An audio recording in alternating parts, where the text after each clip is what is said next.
This segment will be the combination of a few different things, sort of randomly connected, but all very fascinating, I guess. First, Trump posted a video on his Truth Social account that is just so strange and wild. And then we'll get to Tucker Carlson opening up for Kid Rock and some other things as well. So let's start with this video. A man by the name of, I'm not familiar with him. Hopefully it's not someone who's super famous that I'm just not familiar with, but his name is Thomas D. Klingenstein. And he created a video that then Trump posted. And in quotations, Trump captioned it, Trump's virtues. So I guess is the name of this video. And it's talking about Trump's virtues, I guess. And it's very, very weird. So here we go.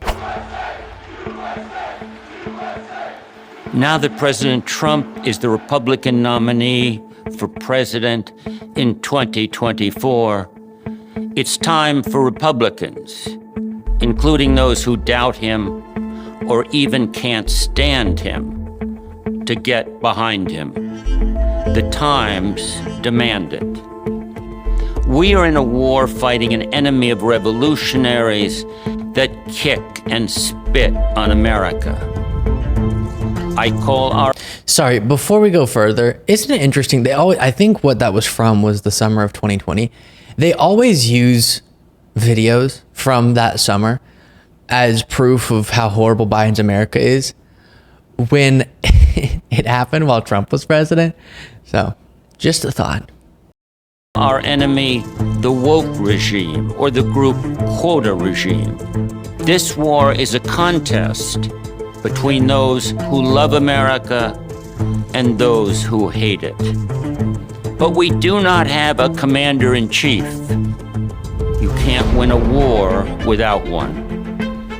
We shouldn't much care whether our commander-in-chief is a real conservative, whether he is a role model for children, or says lots of silly things, or whether he is modest or dignified.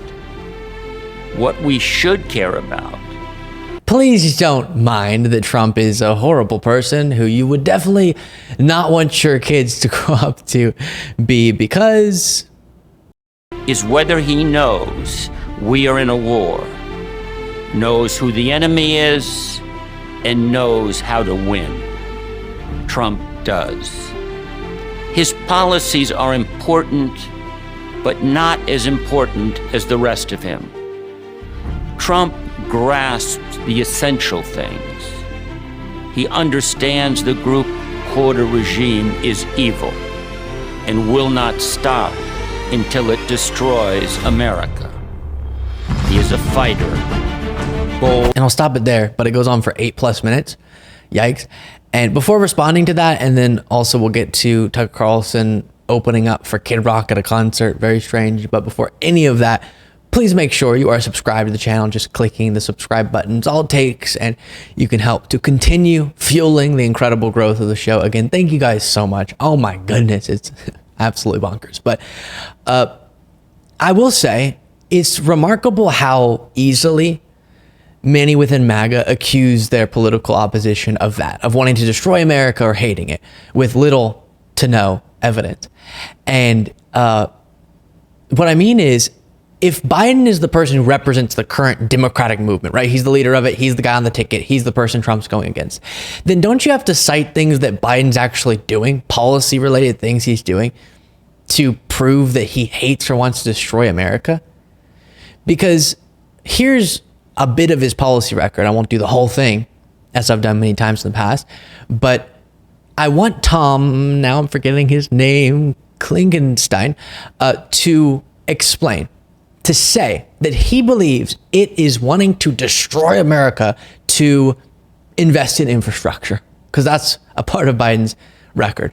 The largest investment in infrastructure since the Eisenhower Highway Program, roads, bridges, broadband updates to airports, clean and reliable drinking water, etc. Is doing that a representation of hatred for America or wanting to make it better? I think it seems like he's wanting to make it better there. Or expanding healthcare for veterans in the PACT Act, is that hating America? I think that's actually loving America, Tom. Or lowering the prescription drug costs for seniors. I feel like that's loving the people of the country, wanting to make their lives more affordable and not keep allowing them to be price gouged. You get the point. So often we have this myth or this depiction of Biden by right-wing media, this evil man who wants to destroy America, and radical, so radical. And then you have his actual record, this pragmatic, it's popular when you ask people about the particular policies, and that's actually a representation of loving the country and wanting to make it better. And so he's very off on that. But if we want to talk about wanting to destroy America, if we agree the foundation of America and some crucial values of America relate to our democracy and our Constitution, then wouldn't it be fair to say the guy, Donald Trump, who's called for the termination of the Constitution, a massive fraud of this type of magnitude, allows for the termination of all rules, regulations, and articles, even those found in the Constitution, as he wrote on True Social, and tried to block the peaceful transfer of power, which would have ended a democracy. You'd have to do that process for the democracy to continue, and tried to disenfranchise millions of voters last time he was president. Wouldn't that be a representation of at least not caring about the American values that you purport to? And in that sense, not having a love for it, at least. And definitely trying to destroy one of the key tenets of America. But no, according to Tom and to Trump, it's the Biden movement that wants to destroy America. Okay, moving on from that, here is Tucker Carlson. And he, like I said, was opening up for Kid Rock, the band, and had some things to say that I want to respond to. The country they tell me about on the internet is fucked up. The country that I experience when I walk through this crowd, or when I wake up in my town of 100 people in a rural area, is a beautiful country. Filled with beautiful people. I was standing here and I look out and I see this structure. I don't know if you can see it. It's a lighting rig, but it's got a familiar shape to it. A shape I like. And I said, I want to go see the cross. So I walked out to the cross, and as I'm walking out, this chick gets right in my face. She's got 2 nose rings, a cross necklace, and a Trump bracelet. And she looks at me right in the face and she goes, ah! And she said, I love you. And I said, I love you too. And I meant it. And I thought, that's the America that I know.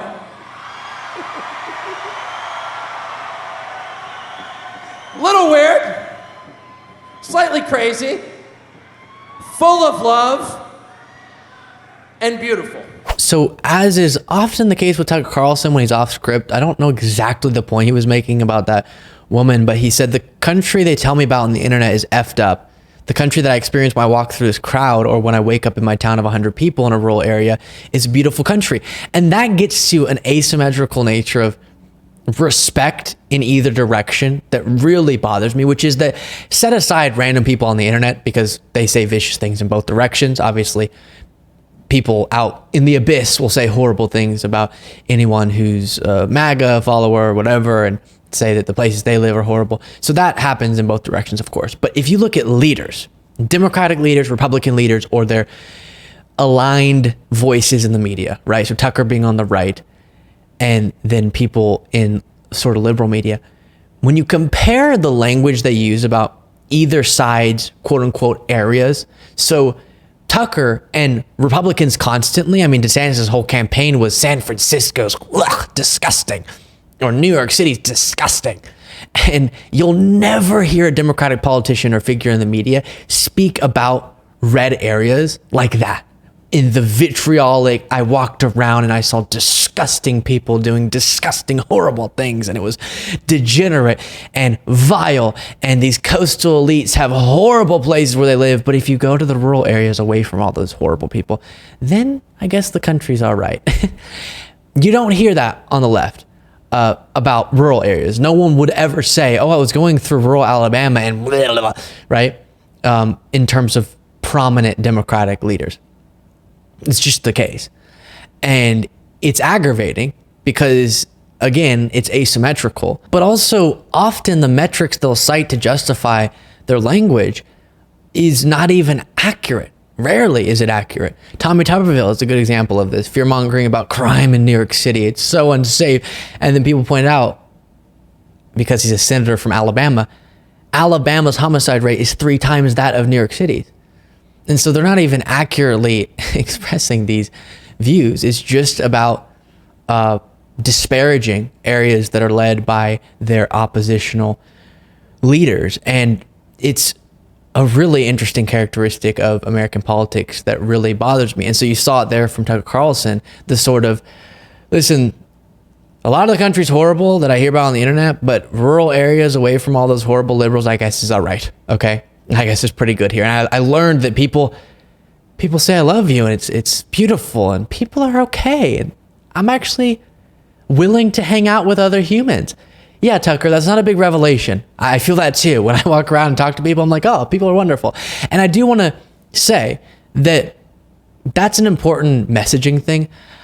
I want you all to understand, and I think we should all be saying this, that the reasons why we are advocating so aggressively against Trump and against this MAGA ideology, the reason why we want so badly these policies we believe in to be implemented is because we love the country and we love the people in it, including the ones who hate my guts and hate Biden's guts or whatever.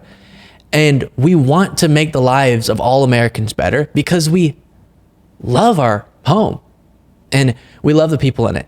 And so Tucker is sort of pretending like he's having this revelation that, you know, there's actually something to love.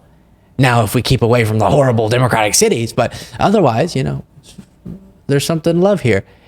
And it's just not the revelation he thinks it is. And I think we should be clear that, yeah, there is something to love, but we don't just reserve that love for people in rural areas or urban areas across the board. And that love motivates us to want to make the country better and make those people's lives better. Please make sure you subscribe to this channel.